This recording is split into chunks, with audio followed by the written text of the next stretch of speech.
नमस्कार. आपल्या शाळेत सर्वांचं स्वागत. मित्रांनो, आज आपण संख्येचे प्रकार याबद्दल थोडीशी माहिती घेऊया. संख्येचे प्रकार: नैसर्गिक संख्या, पूर्ण संख्या, पूर्णांक संख्या, समसंख्या, विषम संख्या, मूळ संख्या, संयुक्त संख्या, परिमेय संख्या, अपरिमेय संख्या, त्रिकोणी संख्या, चौकोनी संख्या याप्रमाणे आहेत. मित्रांनो, या सर्व संख्यांच्या प्रकाराबद्दल आपण माहिती घेऊयात, परंतु आपल्याला यापैकी काहीच उपयोगी आहे. त्यामुळं आपण आपल्याला जेवढ्या उपयोगी संख्याचे प्रकार आहेत तेवढ्याच संख्यांच्या प्रकाराबद्दल माहिती घेऊयात. सर्वात प्रथम आपण संख्येचा पहिला प्रकार म्हणजेच नैसर्गिक संख्या याबद्दल माहिती घेऊयात. मित्रांनो, आपण गावामध्ये, शहरामध्ये झाड, नद्या, पर्वत, पक्षी पाहतो. कधी आपण अर्धा पर्वत, अर्धी नदी, पावझाड, चतकोर पक्षी असं पाहिलं आहे का? कधीच नाही. कारण निसर्गात अर्ध, पाव असं काहीही मिळत नाही. जे मिळतं ते पूर्ण स्वरूपात मिळतं. निसर्गामध्ये शून्य ही संकल्पनाच नाही. कधी ऐकले का आमच्या गाईनं शून्य वासराला जन्म दिला, आमच्या कोंबडीनं शून्य अंडी दिली? अजिबात नाही. कारण निसर्ग आपल्याला भरभरून देतो. नैसर्गिक संख्या n या अक्षराने दर्शवतात. नैसर्गिक संख्येत शून्य नसतो. नैसर्गिक संख्याचा संच याप्रमाणे दाखवला जातो. यापुढील संख्या पूर्ण या संख्येचा प्रकार म्हणजे पूर्ण संख्या. ज्या संख्येच्या छेदस्थानी फक्त एक आणि तीच संख्या असेल तर त्या संख्येला पूर्ण संख्या म्हणतो. उदाहरणार्थ, तुमच्या आईनं तुमच्यासाठी एक भाकर तयार केली. तुम्ही जेवायला बसलात. आता ही पूर्ण भाकर तुम्ही खाणार आहात. म्हणजे या एका भाकरीला तुम्ही एकटे संपवणार आहात. परंतु इतक्यात तुमचा मित्र घरी आला. तुम्ही अतिथी देवो भव या उक्तीप्रमाणे तुम्ही त्याला जेवायला बसवलं आणि तुम्ही अर्धी भाकरी त्याला दिली. आता तुमच्या ताटात अर्धी आणि तुमच्या मित्राच्या ताटात अर्धी, म्हणजे एका भाकरीचे 2 तुकडे करावे लागले. तुमच्या हिश्श्याला अर्धी भाकरी आली.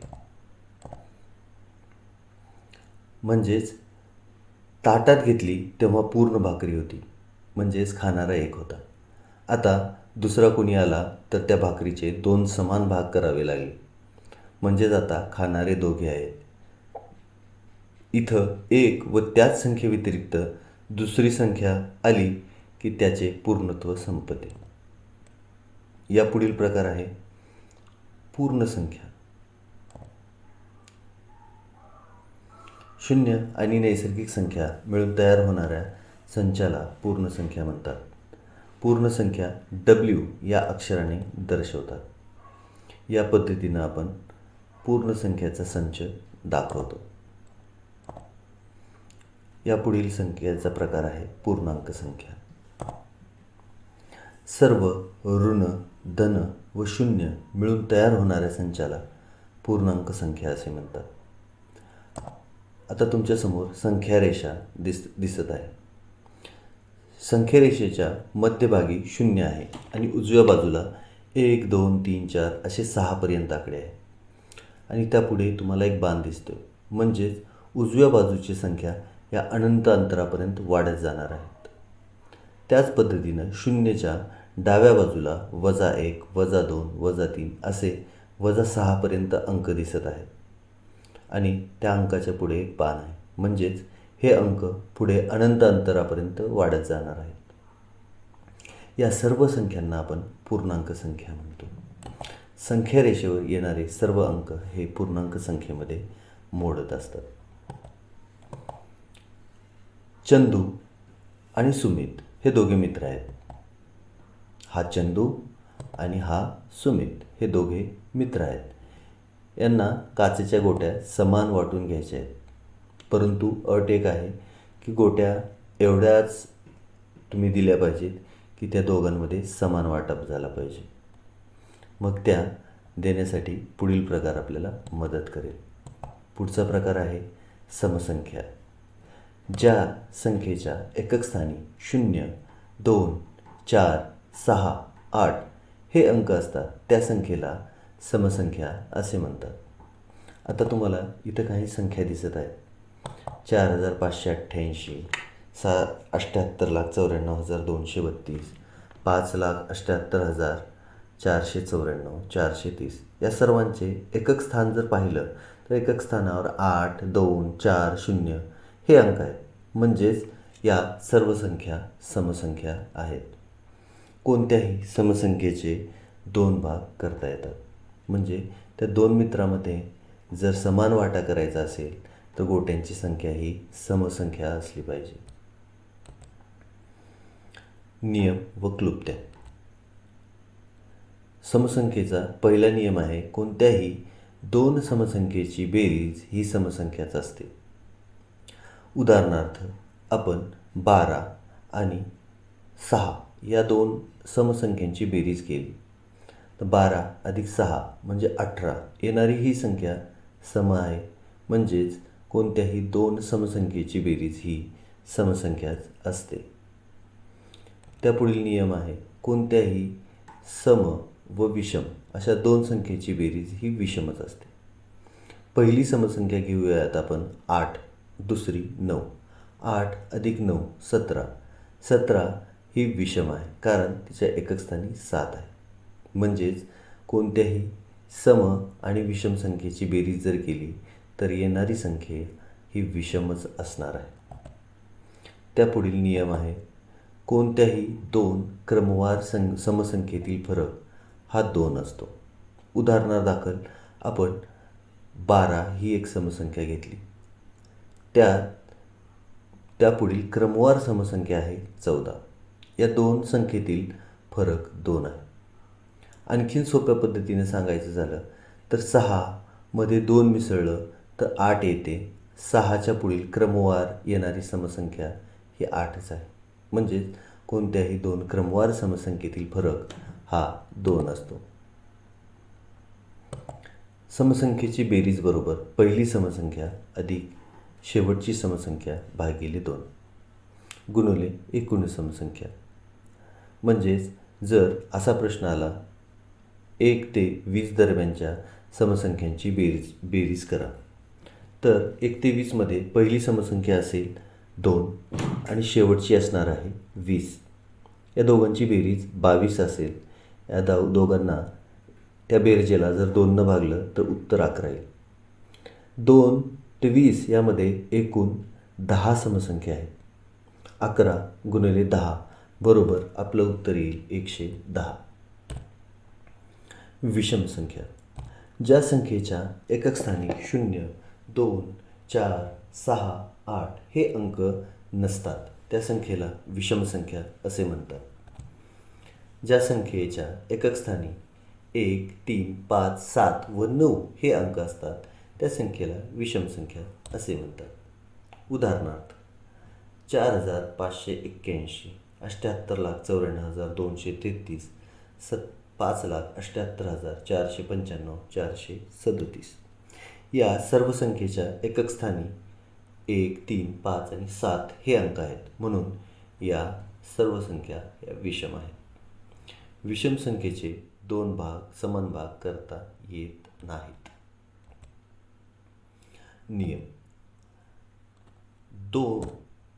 2 कोणत्याही विषम संख्येची बेरीज ही समसंख्याच असते. आपण एक विषम संख्या घेऊयात 7 आणि त्यामध्ये 9 ही संख्या मिसळूयात तर उत्तर येणार आहे 16. 16 या संख्येच्या एकक स्थानी 6 ही संख्या असल्यामुळं ही समसंख्याच आहे. कोणत्याही 2 सम व विषम संख्येची बेरीज ही विषमच असते.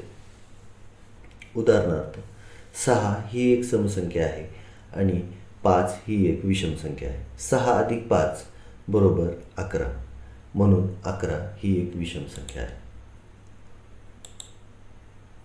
कोणत्याही 2 क्रमवार विषम संख्येतील फरक हा 2 असतो. उदाहरणार्थ 11 ही विषम संख्या जर घेतली तर त्या पुढील विषम संख्या आहे 13. या दोन्हीमधील फरक हा 2 आहे. किंवा कोणत्याही संख्येमध्ये 2 मिसळलं तर त्या पुढील क्रमवार विषम संख्या मिळते. उदाहरणार्थ 5 ही एक विषम संख्या आहे, त्यात 2 मिसळल्यास 7 ही एक संख्या मिळते. 5च्या पुढील क्रमवार विषम संख्या म्हणजे 7 आहे. विषम संख्यांची बेरीज पहिली विषम संख्या अधिक शेवटची विषम संख्या भागिले 2 गुणिले एकूण विषम संख्या. मूळ संख्या. ज्या संख्येला 1 व 30 संख्या व्यतिरिक्त कोणत्याही इतर संख्येने निशेष भाग जात नाही त्या संख्येला मूळ संख्या असे म्हणतात. म्हणजेच ज्या संख्येचे विभाजक 1 व 30 संख्या आहे ती संख्या म्हणजे मूळ संख्या होय. उदाहरणार्थ 11 ही मूळ संख्या आहे, कारण 11 या संख्येला 1 व 11 व्यतिरिक्त इतर कोणत्याही संख्येने निशेष भाग जात नाही. 1 ही मूळ संख्या नाही, कारण 1 पेक्षा लहान पूर्ण संख्या उपलब्ध नाही. 1 ते 100 पर्यंत येणाऱ्या मूळ संख्या पुढील प्रमाणे आहे. याचा कृपया स्क्रीनशॉट काढून ठेवा. इथं दिसत आहेत ते तुम्हाला पहिल्या रकान्यात दिसत आहेत ते गट दिसत आहेत. 1 ते 10, 11 ते 20 या पद्धतीनं 91 ते 100 पर्यंत आपण गट केलेले आहेत. दुसऱ्या रकान्यामध्ये तुम्हाला संख्या दिसत आहेत, त्या आहेत मूळ संख्या. तिसऱ्या रकान्यात एकूण संख्या, या रकान्यामध्ये त्या गटामध्ये येणाऱ्या एकूण मूळ संख्या आपण इथे दाखवलेल्या आहेत. आणि शेवटी त्या गटातील एकूण मूळ संख्येची बेरीज आपण इथे दाखवलेली आहे. शेवटच्या रकान्यामध्ये 1 ते 50 मूळ संख्येची बेरीज आणि 1 ते 100 पर्यंतच्या मूळ संख्येची बेरीज. 1 ते 50 पर्यंत मूळ संख्यांची बेरीज आहे 328, तर 1 ते 100 पर्यंतच्या मूळ संख्येची बेरीज आहे 1060. जर तुम्हाला 51 ते 100 यामधील मूळ संख्येची बेरीज काढायची असेल तर 1060 मधून 328 वजा करा. 2 ही सर्वात लहान व एकमेव सममूळ संख्या आहे. 2 ही सर्वात लहान ही आहे आणि सर्वात मोठी सममूळ संख्या ही आहे. संयुक्त संख्या. मूळ संख्या सोडून इतर सर्व नैसर्गिक संख्यांना संयुक्त संख्या म्हणतात. उदाहरणार्थ 18 ही संयुक्त संख्या आहे. तर का आहे? कारण 18 या संख्येला 2ने, 3ने, 6ने आणि 9ने निशेष भाग जातो, म्हणून 18 ही संयुक्त संख्या आहे. याचाच अर्थ ज्या संख्येचे विभाजक असतात त्या सर्व संख्या या संयुक्त संख्या असतात. 1 ही मूळही नाही आणि संयुक्त संख्याही नाही. 2 ही संख्या संयुक्त संख्या नाही. 1 ते 100 पर्यंत एकूण 74 संयुक्त संख्या आहेत. हा संयुक्त संख्येचा रकाना आहे. यामध्ये आपण संख्येचे गट केलेले आहेत. 1 ते 10, 11 ते 20, 21 ते 30 या पद्धतीनं 91 ते 100 पर्यंत या सर्व येणाऱ्या संयुक्त संख्या आहेत. आणि इथं प्रत्येक गटात किती संयुक्त संख्या आहेत त्या इथं आकडेवारीने दिलेली आहे.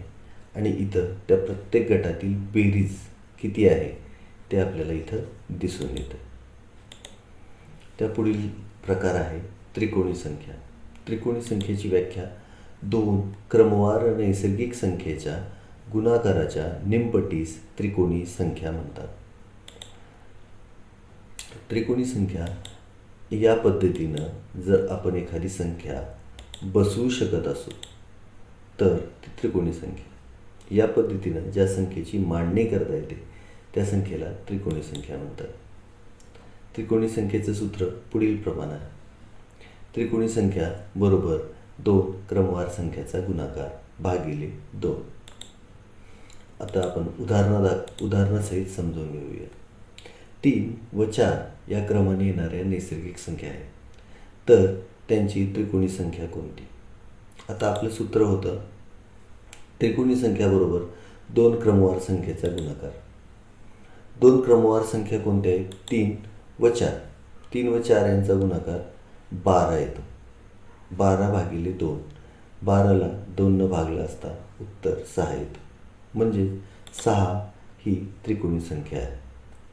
3 व 4 यांची त्रिकोणी संख्या 6 आहे. या त्रिकोणी संख्येचा पाया म्हणजे पहिली संख्या 3 ही आहे. कोणत्याही येणाऱ्या दोन क्रमवार संख्यामध्ये जी सर्वात लहान असते ती त्या त्रिकोणी संख्येचा पाया असते. चौकोनी संख्या. सर्व वर्ग संख्या या चौकोनी संख्या असतात.